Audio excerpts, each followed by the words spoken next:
You ever see something so ridiculous you almost laugh, but then you realize it's not funny at all? That was me the day I found out a millionaire was basically running a Choose Your New Mommy contest for his 7-year-old daughter. I mean, this guy, David Blackwood, had lost his wife in a car accident the year before, and instead of dating like a normal person, he invites 5 wealthy, polished, high-society women to live in his Atlanta mansion for a month so his kid, Emma, can decide which one gets the job. Yeah, the job. So there we are one sunny afternoon. Everyone at lunch in the giant dining room, marble floors, crystal glasses, the works, and one of the contestants, Victoria Ashworth, all pearls and perfume, accidentally knocks over a glass. Shatters everywhere.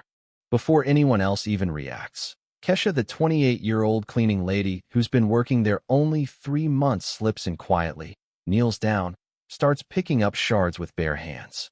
And Victoria leans toward the others, loud enough for me to hear, and says, "That woman shouldn't even be in the same room as us."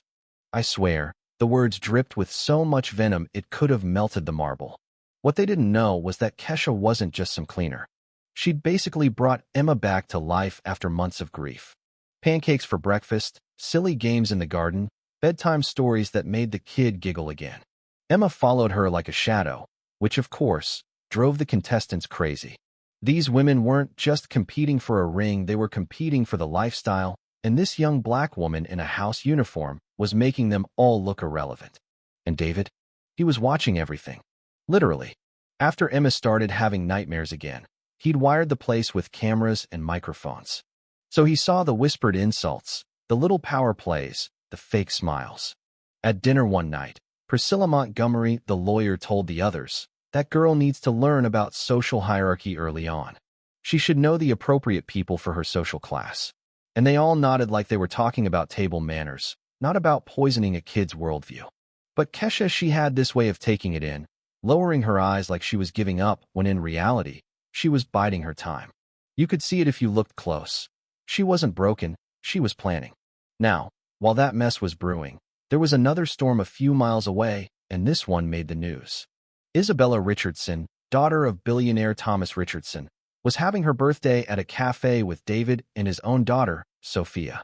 Cake, candles, smiles, and then the front door blows open and in stomps Thomas in a $3,000 suit, looking like someone just told him the market crashed. "What the hell do you think you're doing?" he barked. Not even a happy birthday to his own kid. Sophia froze, David stayed polite, but Isabella didn't blink. "I'm celebrating my birthday, Dad. Something you've forgotten to do for the last 2 years.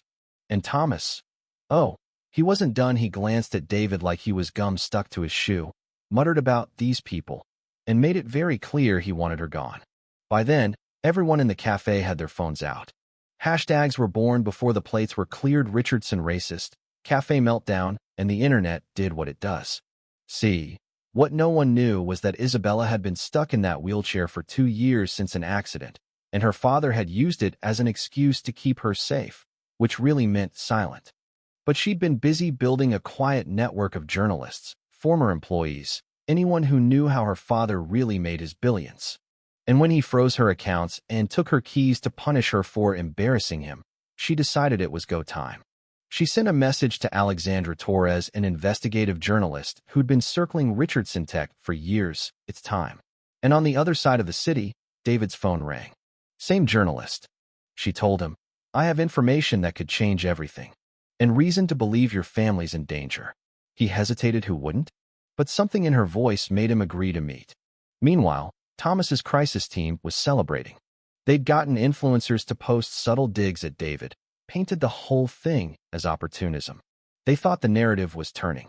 But upstairs in her locked room, Isabella was sending 5 years' worth of emails, recordings, contracts, proof of gentrification schemes, bribes, land grabs targeted at black neighborhoods. She sent it to Alex, to the feds, to the IRS, and to David. Tuesday morning, while Thomas sipped his Colombian roast, the headline hit: "Empire of Hypocrisy. How philanthropist Thomas Richardson built his fortune by destroying communities." The first paragraph had a transcript of him saying, "We offer them crumbs, they take them. We make millions." By noon, the stock had cratered. By evening, contracts were frozen. And then Isabella rolled into his office doorway, calm as a lake. "Good morning, Dad. Did you see the news?" He realized, right there, that the broken doll he'd underestimated had dismantled his empire piece by piece. She told him she'd sent everything to the authorities and to David. "The man you said was beneath me." Thomas accused her of ruining everything. She said, "I fixed it." Richardson Tech's board dumped Thomas within the week. Isabella took over, hired David as director of social responsibility, turned stolen properties into affordable housing, set up a reparations fund, even launched a music conservatory in one of the old buildings because Sophia loved music. 6 months later, in the prison visiting room, Isabella showed Thomas the quarterly report profits up 42%. "We stopped spending millions hiding crimes and started investing in people," she said. He muttered something about her destroying his life's work. She smiled. "I'm saving what's left." 3 years after that first cafe encounter, Isabella and David got married in the conservatory. Sophia, now 8, was the flower girl, twirling in a dress she'd picked herself. Isabella gave a speech that made the room go silent about how the people who try hardest to tear you down can be the reason you rise higher than you ever imagined. She even sent her dad an invitation not to gloat, but with a note. "If you want to meet your granddaughter without prejudice, our door's open." 2 weeks later, she got a letter back. "I'm proud of the woman you've become despite me." By then, Richardson Tech was a model for corporate responsibility. Sophia played violin in the conservatory named after her. And when Thomas got out at 71, the first place he went was to hear Sophia rehearse. She looked at him, curious.